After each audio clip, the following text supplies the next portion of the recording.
Hey guys, kahit anong mangyari, iwasan nyo ang smartphone na to. Dahil sigurado magsisisi lang po tayo sa huli. Sa daming smartphone na lumabas sa kulang 4,000 na SRP ngayon, na may mga magagandang specs kahit pa paano, hindi pa rin talaga mawawala rin sa mga pinakapangit.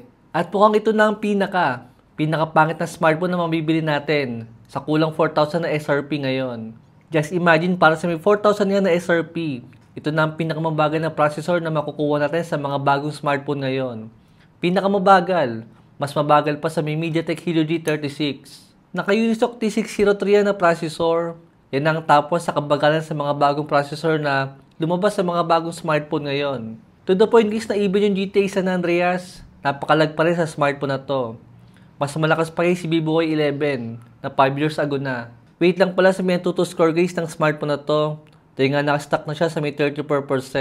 Hindi na po siya gumalaw. Ito nga pala guys, si Itel A80. Siguro marami na kayo nakitang review sa smartphone na to. Actually guys, nung nakita ko yung smartphone na to, medyo nagandaan ako sa design niya. Kaya naman na-curious ako. Dahil nga, disappointed ako sa may nakarang smartphone nila. Sa may Itel A70. At masakit dito guys. Mas padidisappoint pala ako sa smartphone na to. Dahil buti pa guys sa Itel A70, sa may 4,000 din na SRP. Is naka 4256 na version na agad yun. Pero itong sa Itel A80 ngayon, 4,000 din guys yung kanyang SRP, pero 4128 lang siya. Wala na guys, mukhang na-stroke na sa Itel A80. Napako na po siya sa may 34% sa may Antutu test natin. Take 2 na po tayo para makita natin kung magtutuloy ba ito maya-maya lang. Nahihirapan na nga akong i-download yung Antutu dito sa sobrang bagal ng wifi niya. Ngayon papahirapan pa rin ako sa may pagtitesting pa lang ng Antutu. Dahil sa pag-download pa lang ng GTA San Andreas, dito kay Itel A80 sinabot na po siya ng kulang 30 minutes sa sobrang bagal. At ito yung sample ng gameplay natin sa may Itel A80 sa may GTA San Andreas. Sobrang nakaka-disappoint guys. Sinetesting ko lang ang GTA San Andreas sa mga super na napakababagal ng mga smartphone. At ito lang talaga. Bukod tangi lang si Itel A70 at si Itel A80 na napakalag dito sa may GTA. Compare nga dito kay Tecno Spark 30C. Halos isang minuto lang po isa tapos na siyang i-download agad. Mabilis siyang nag-download. Tapos smooth pa yung gameplay natin. Yan po yung sample gameplay ng Tecno Spark 30C sa may GTA.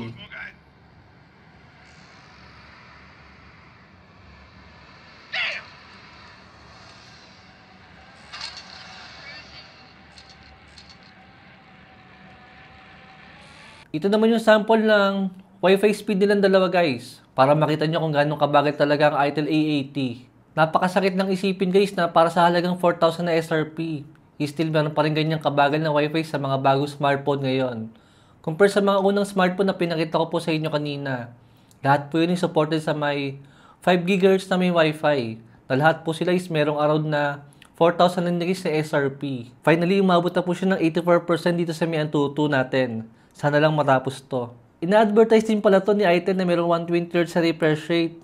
At ang masakit lang dito guys, hindi ito parehas ng ibang smartphone na merong 120Hz sa refresh rate. Dahil mas smooth ang ibang smartphone dito na merong 120Hz sa refresh rate. Mabagal din yung kanyang display once na uminit po siya ng kahit konti. Ito yung quick sample ng Itel A80 at yung Infinix Smart 9 na meron parehong 120Hz sa refresh rate. Hindi po consistent guys yung 120Hz na Itel dahil pa din yan sa napakahinang processor niya.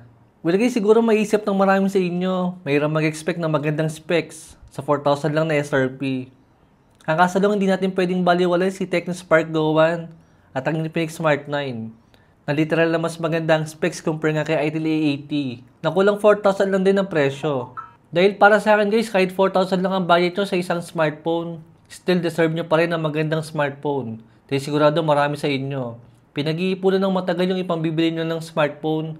Ang masakit lang yung mabibili nyo pa yung pinakapangit na smartphone na wag naman nga sana. Ang nakita ko lang na lamang ni Itel A80 sa ibang smartphone, sa gitong presyo guys is meron siyang 50 megapixel na main camera. Compare nga sa ibang mga ipinakita ko sa inyo, na puro mga naka 13 megapixel lang. Pero kung di naman sa inyo mahalaga ang camera, wala namang problema doon. Dahil kahit mga naka 13 megapixel yung mga una kong pinakita, magaganda rin po yung mga picture nila. Saka mas magagamit natin guys ang mas malakas sa processor sa lahat ng gagawin natin sa smartphone natin, kaysa pag-YouTube lang at pag-open ng mga application. Lalong-lalo pa guys kung magda-download nga tayo ng movie or any games na mayroong mataas na gig. Medyo matagal tayo maghihintay dito kay Itel A80. Compare sa ibang smartphone, na ilang minuto lang, or minsan nga segundo lang guys is tapos na agad.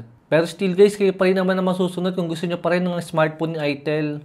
Pero kung Itel lang din naman guys ang gusto nyo, I think hintayin nyo lang si Itel S24. Medyo maganda to kahit papano. Medyo mahal nga lang ng konti. Balik na lang po kung nakatulong ang video to. Thanks for watching.